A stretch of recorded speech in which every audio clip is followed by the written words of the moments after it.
There is an old mining road past Granite Falls, Washington, one that people say is haunted. The mine itself, I'm sure, is too. Personally, I don't know how I feel about ghosts. I believe in them. I've seen them. And I've never been one to see something and live in denial about what I've seen, no matter how unreal it may be, especially to an outsider.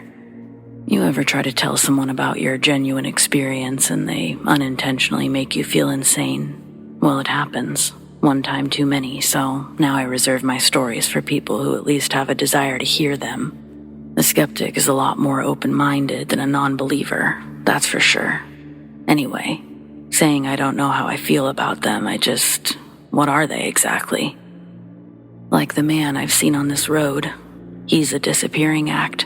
Several people I know have reported seeing the same man or apparition of a man that I have, just past Silverton, right where Perry Creek sits. He's always walking in the same direction the cars are driving, always going east, meaning you never get to see his face. It's odd to see someone walking that way, but not really. The only reason to go out there would be to go into the woods, or if you have property out there. I don't, but my buddy does. It's not uncommon that we just paintball on his property or take the four-wheelers out. We do that a lot. But every once in a while, for the past 6 years, I've seen this guy walking. At first I thought, okay, a hiker or a tweaker. But no, he was dressed in some seriously old-looking clothes. He wore a floppy-style hat that I can't even place. Suspenders and boots, and brown, worn-to-shit pants. I had to know what this guy's face looked like. Was he 25 or 85, you know? I instantly crank my head out the window to catch a glimpse of this guy, but as I do, he's just gone. He was nowhere. But there was nowhere for him to go. I tell my buddy, and he says, just wait, but I'll see him again. I asked him, who is this guy? He said he's exactly what you think he is, dude. He's a ghost. As in, not real or not alive. He then tells me some stories about Lime Kiln Trail, that it's got an old abandoned mining town community still in it. Buildings still up and everything, just abandoned. People explore this place, and it's a literal ghost town, I guess. He said the whole woods are said to be haunted, the very woods that we ride around in all the time. I don't know. Maybe. But if so, I've never seen anything outside of this man on the road. But I'll give it to him. My buddy was right, and I've seen this dude a handful of times. He obviously had too, but it's more than that. It's like people all over know about this place, and I'm just learning about it. I don't fuck with caves or mines, so I won't be going there to find out if it's haunted or whatever.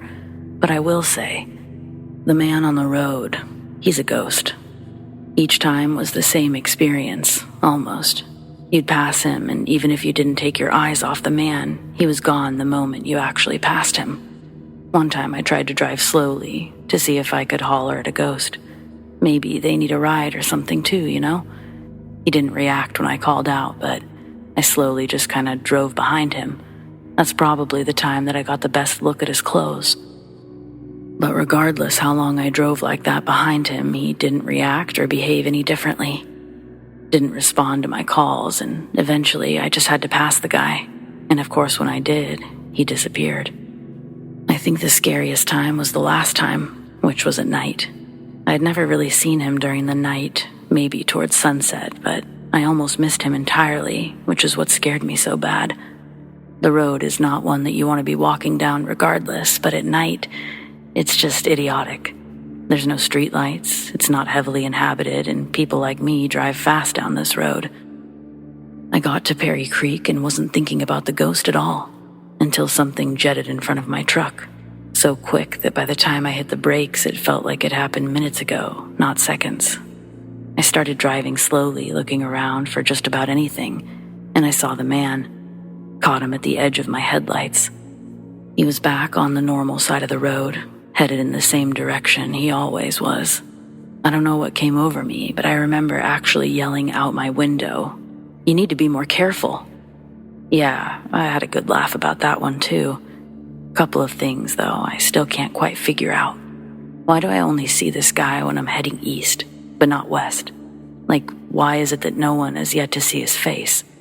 It's almost as though he's on a loop, and I just can't wrap my head around what all that means.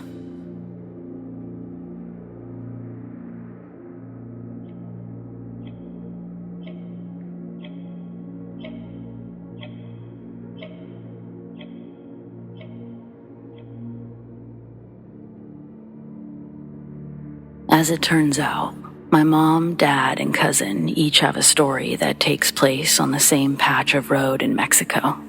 I'll tell them as they were relayed to me individually. My parents actually met here in the United States, but they grew up in neighboring pueblos in Mexico. Connecting the two pueblos is a long, empty span of road, maybe 5 miles long, which is apparently haunted. These stories take place many years apart, but the exact same patch of road. The first story, my father's horse is distressed. When my dad was a young man, he loved horses, jerapos, and drinking. While he has since put down the bottle, he still loves horses and jerapos. Back in the day, he would occasionally ride his horse out across the road to the neighboring pueblos to hang out or hit up some parties. One early morning, he was returning home on horseback from a party in the neighboring pueblo. He was a bit drunk and was casually making his way home when suddenly the air grew still and the night went silent. He said something just felt off, and his horse could sense it as well.